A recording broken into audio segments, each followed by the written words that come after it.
Even with the regional turmoil, Qatar remains one of the most peaceful countries in the world.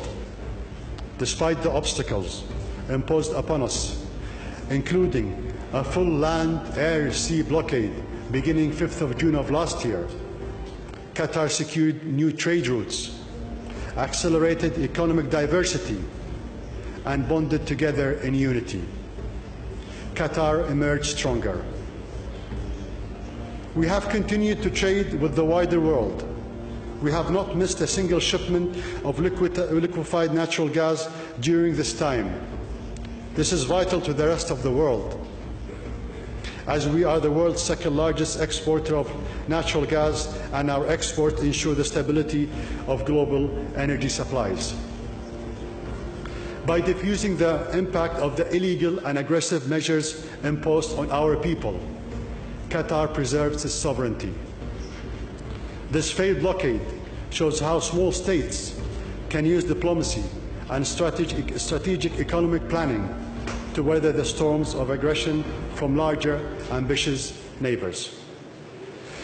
Those aggressive actors wish to use small states as pawns within their power games and sectarian conflicts.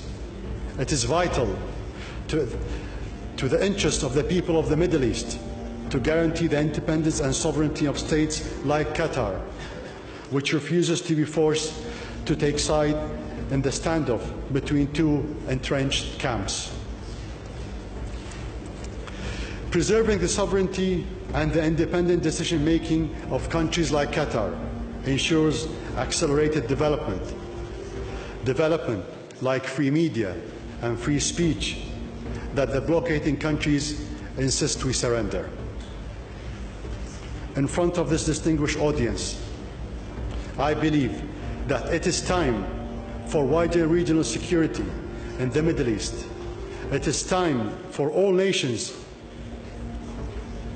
of the region to forget the past, including us, and agree on basic security principles and rules of governance, and at least a minimum level of security to allow for peace and prosperity.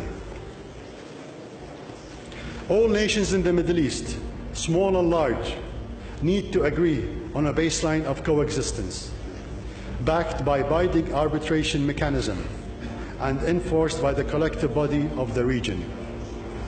We can mirror the efforts of the European Union, its ability to find common ground to rebuild and prosper. Shifting from feuds to cooperation will require that we each be held accountable, like allowing the flow of humanitarian aid to pass across borders, allowing safe and free passage for families, providing access to religious sites to all faiths, preventing the desecration of historic and religious sites, and respecting common trade routes. This should not be a pipe dream. Too much is at risk. The Middle East is at the brink. It's time to bring it back. All of us here, especially those who enjoy more power and wealth, have a responsibility to solve the conflict.